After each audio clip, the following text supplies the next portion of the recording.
Hey everybody, I am back. If you're new to the show, my name is Darren Brown, and this is a podcast called The California Dream, where we talk about California issues and things going on in the California independence movement. It's been a long time since I was at the microphone, about 2 months. With the exception of once about a month ago after the leaked abortion ruling.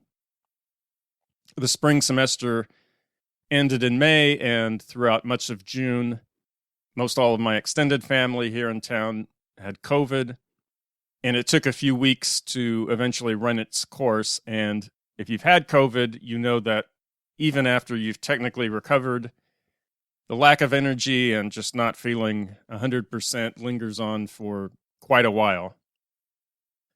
But hey, it's not a big deal that I've been gone, since really nothing very significant has happened in the country in the past couple months. Look, there are many different recent events I could choose to talk about today, and I do have a lot to say about them.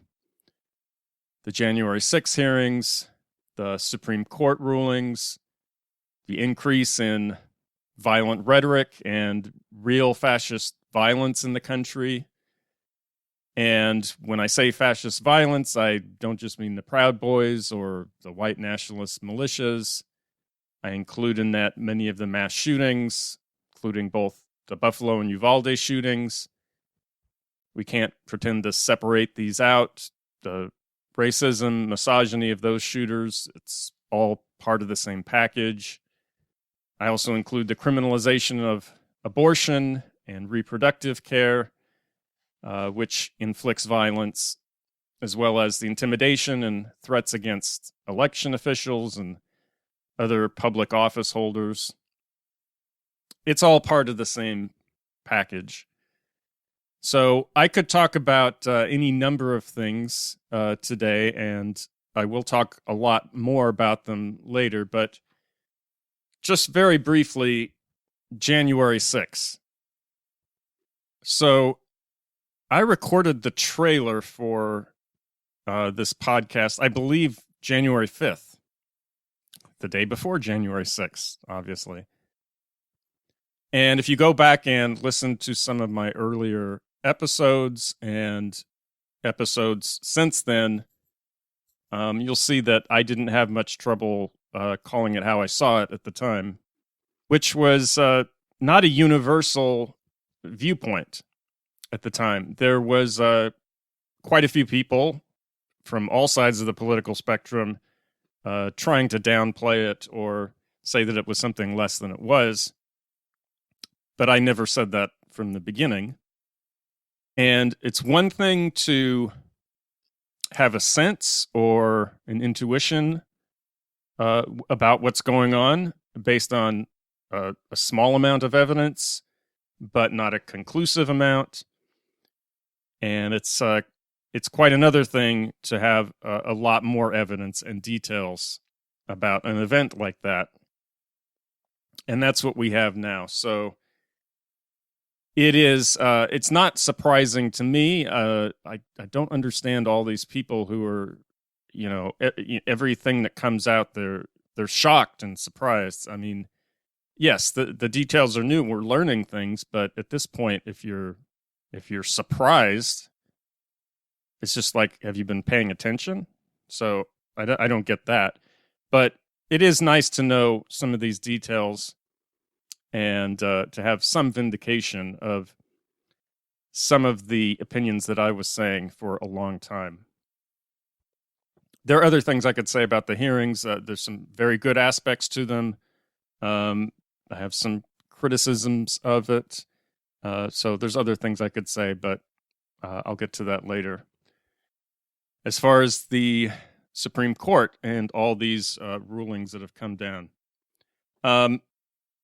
Again, there's individual rulings that I could say something about and discuss, but just taken all together, if you look at what the court has done this term.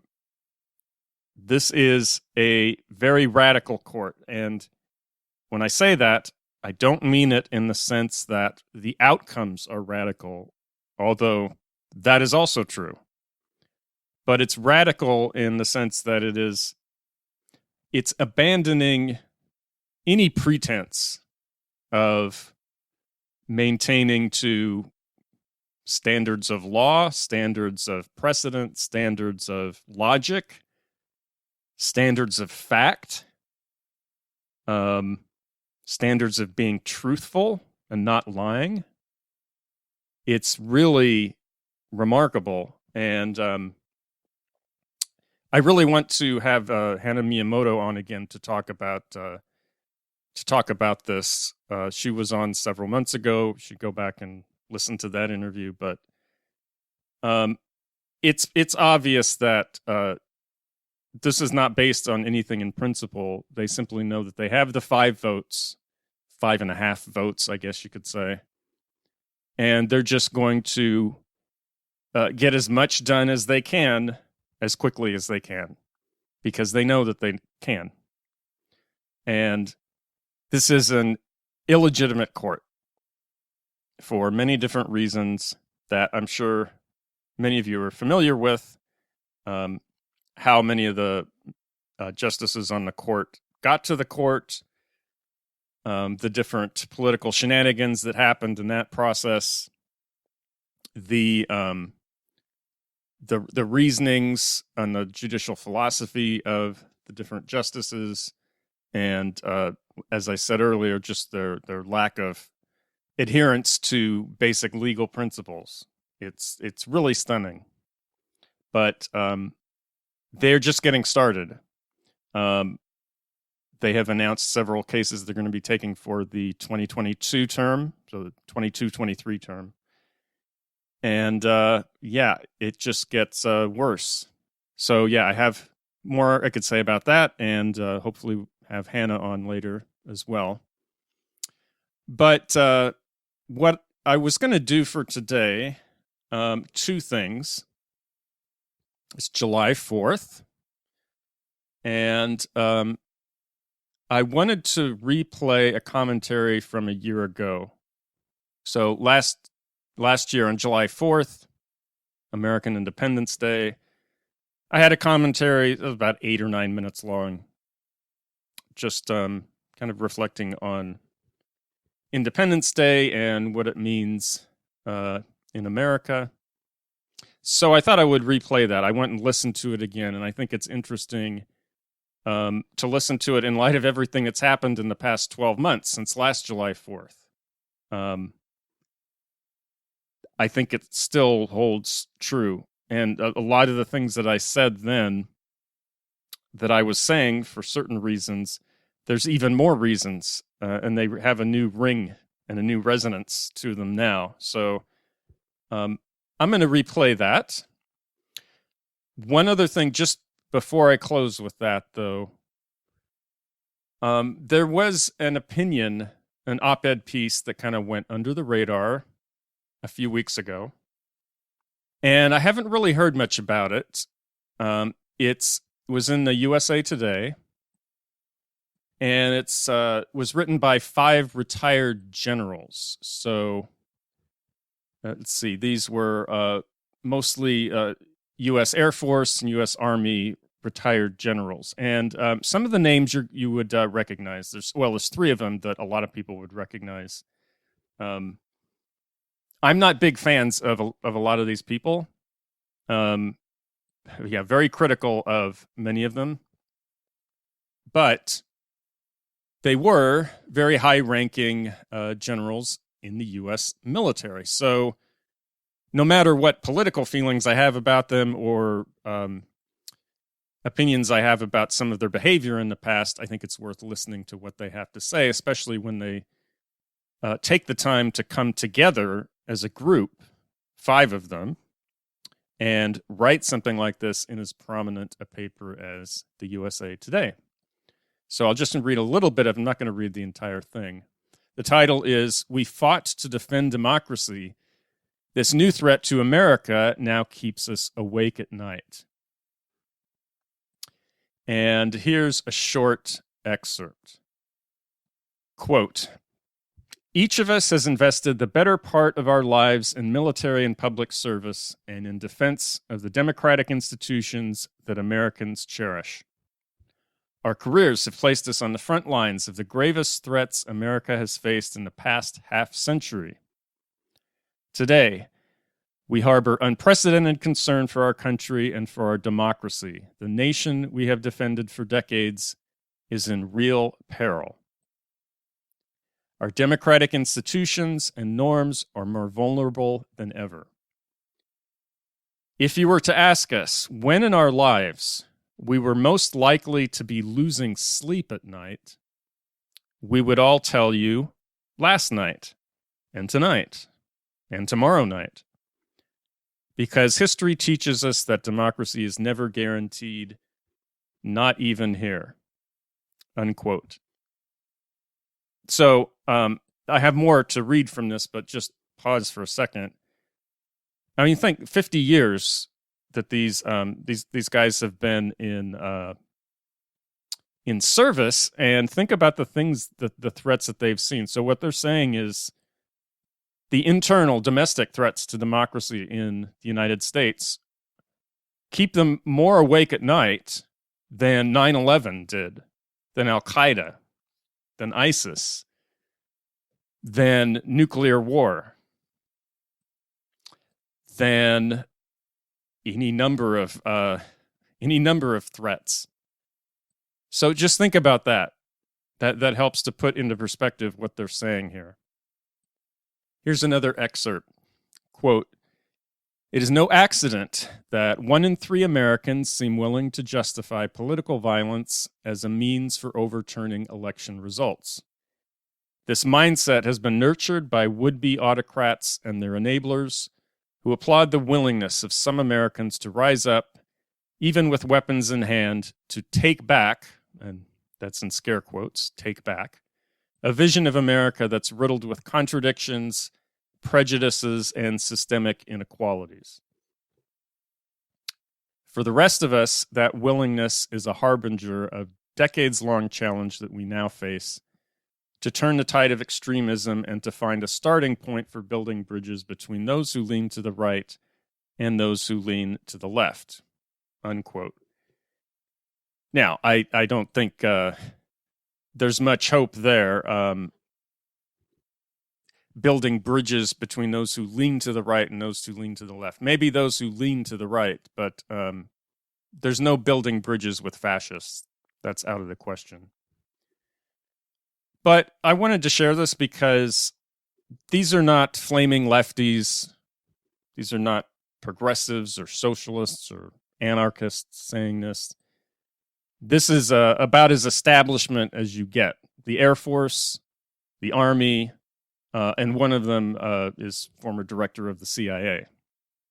So they have a perspective, I think, no matter what my own personal feelings are about some of them, they do have a perspective. They can kind of see the United States from a distance, maybe, and compare it to some of the foreign countries that they're familiar with in their service. And I think that's part of where they're coming from. So anyway, I'll put a link to this in the show notes. Again, it was an op-ed in USA Today. This was on June 22nd.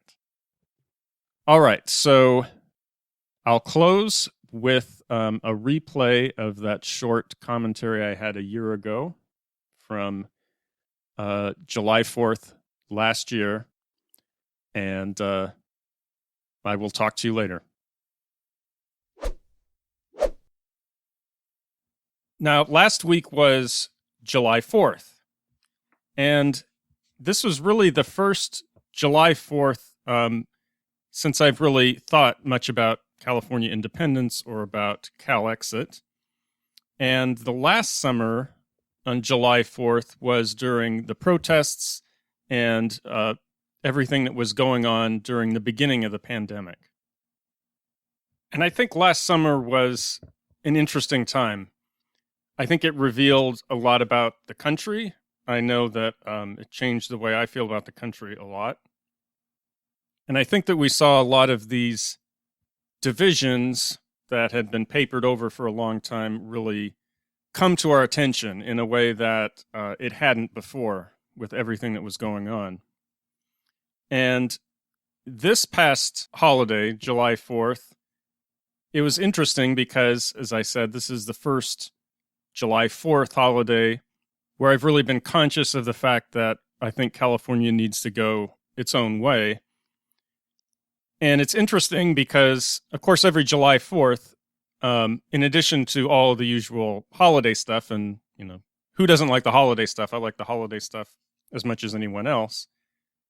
But there's also a lot of songs, there's a lot of reciting of documents and patriotic propaganda and traditions and so forth. And a lot of that really strikes me in a different tone this year compared to previous years. And this is something that I think people should think about. When you hear these songs, when you hear words from documents, and you hear words like liberty and freedom and all of these great, so-called great aspects of the country, I think we should stop and think about, do these words really mean the same thing to us as they mean to everyone else? Take the word freedom, for instance. So over the holiday, I don't know how many times you hear about freedom, that we're celebrating July 4th because we're a free country and we have so much freedom. And, people fought to defend our freedom. Stop and think about what that word means, what it means to you, what you think it means to the rest of the country, and does it mean the same thing to you? I have to think it's a little jarring that a country that celebrates freedom so much seems to have so many aspects of things that are not free, in my view. How can you be free when you live in a surveillance state? How can you be free when you could be bankrupt from medical bills? How can you be free when you can't get an education without going massively into debt? How can you be free without consumer protections, without regulations to protect the environment? This is the way that I would look at freedom. And so I don't see the United States going down a direction of being free or promoting freedom. So when July 4th comes around and you hear all this talk about how free we are as a country, you have to stop and think, does the rest of the country have a different idea of what freedom is? Maybe we're using the same words, but we're not really meaning the same thing. Same thing with something like liberty. What kind of liberty do we have? We have the liberty to fend for ourselves and fight for crumbs in this hyper free market capitalist economy that leaves everyone on their own. A system that has one set of laws for rich people and connected people and another set of laws for ordinary people. How much liberty is there in that? How much justice is there in that? So again, when you hear these words, when you hear recitations from the Declaration of Independence or other writings, just stop and think. If these people really believe what they're saying, if they really believe what they're saying about what they think the country stands for and what they're really celebrating, why are they celebrating it? What are they celebrating? And maybe they mean something different when they're talking about these things compared to what we mean. I thought up until about a year ago, a little over a year ago, that despite the political differences in the country, I thought maybe we all shared some kind of fundamental, foundational, core set of beliefs about what we have in common, about what are the basic principles of the country. And we disagreed over policy. Some people like more taxation, less taxation. Some people like a little more regulation, less regulation. We differ on different social issues. So we have disagreements about policy, but I thought we were all on the same page about the basic principles of the country and what we take as the kind of axioms of how our society should be run. And come to find out, seems like we actually don't agree on those things. It seems like half the country has a different idea about what's important, about fundamental ideas like, I don't know, voting, due process, civil liberties, the rights of marginalized people, basic social safety net. It seems like these are kind of things that turns out we disagree on. And it seems like this disagreement has gone back further than before Trump, goes back further before even I was born. It seems to go back a long time. We never really seem to agree on these things from the very beginning.